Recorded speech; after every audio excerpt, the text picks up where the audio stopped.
Sebelum kita lanjut, jangan lupa like, comment, subscribe, dan nyalakan notifikasinya agar tidak ketinggalan info terbaru lainnya. Semoga bermanfaat.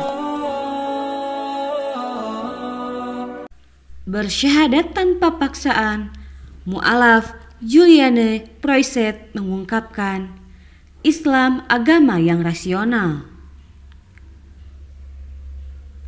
Juliane Proyset, 26 tahun, wanita yang berasal dari Norwegia ini berkenalan dengan suami muslimnya 10 tahun lalu. Namun memutuskan menjadi seorang muslim dan menikah dengannya adalah keputusan pribadi tanpa paksaan siapapun.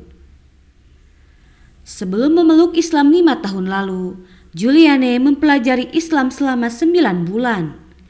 Sumber utama yang penting bagi dia untuk mempelajari agama adalah kitab suci, yakni Al-Quran.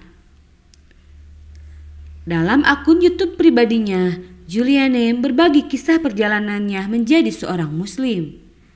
Dia mengaku butuh waktu untuk meyakini diri bahwa Islam adalah agama yang benar.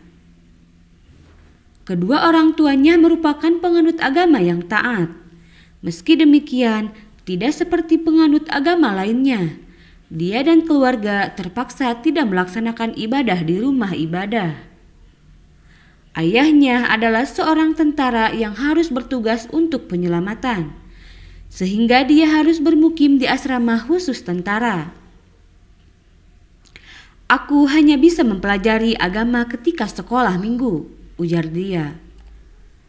Saat masih kanak-kanak, pernah satu ketika dia mempelajari kitab suci pada agama terdahulu, bahwa dalam kitab itu disebutkan bahwa Nabi Isa berdoa dengan tersungkur atau bersujud. Aku sempat berpikir mengapa kini agamaku tidak mengajarkan cara ibadah yang sama dengan Isa sesuai dalam kitab suci.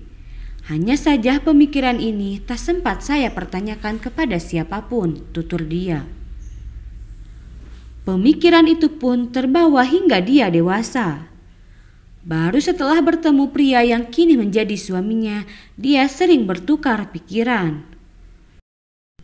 Sehingga Juliane pun banyak membaca Al-Quran, terutama kisah-kisah para nabi Allah Subhanahu wa Ta'ala.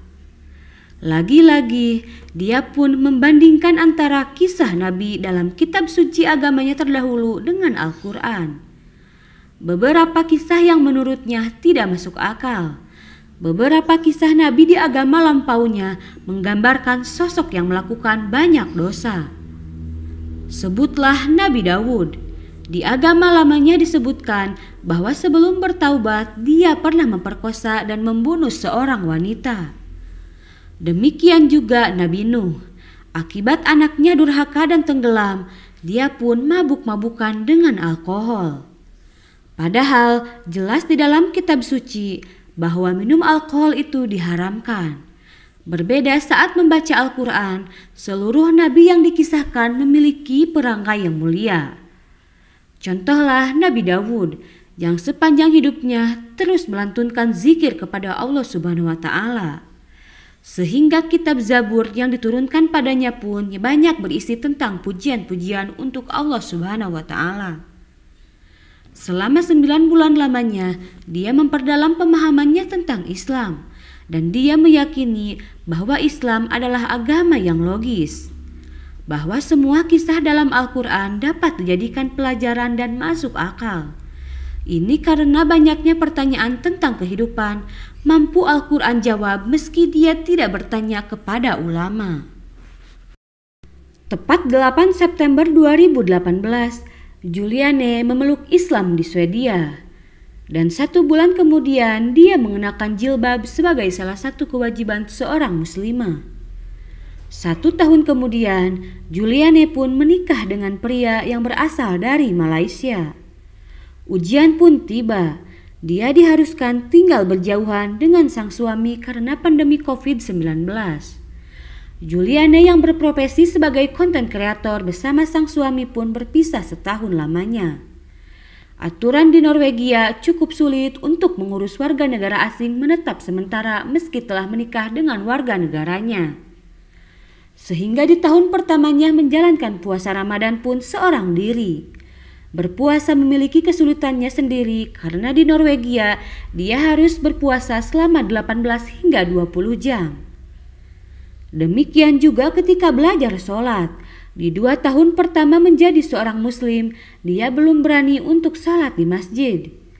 Selain itu, masjid yang ada di kota tempat tinggalnya berada cukup jauh dengan rumahnya, sehingga akan menghabiskan banyak waktu jika ingin menjalankan sholat 5 waktu untuk sholat. Saya juga tidak merasa percaya diri untuk melaksanakan sholat berjamaah di masjid, tutur dia. Diakui oleh Juliane, komunitas muslim di Norwegia sangat minim, sehingga untuk mempelajari Islam dan mempraktikannya pun dia seorang diri. Saya merasa kesepian karena sulit menemukan komunitas muslim di negara ini, ujar dia. Apalagi media di negaranya terlalu membesar-besarkan isu Islamfobia. Padahal faktanya, kehidupan muslim di negara itu tidak masalah.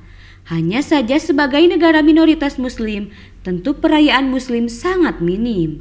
Mereka lebih banyak merayakan budaya non-muslim. Berbeda dengan Oslo misalnya, negara yang pernah ia kunjungi. Di sana banyak muslim, sehingga suasana akhir tahun tidaklah terlalu berbeda dibandingkan bulan-bulan lainnya.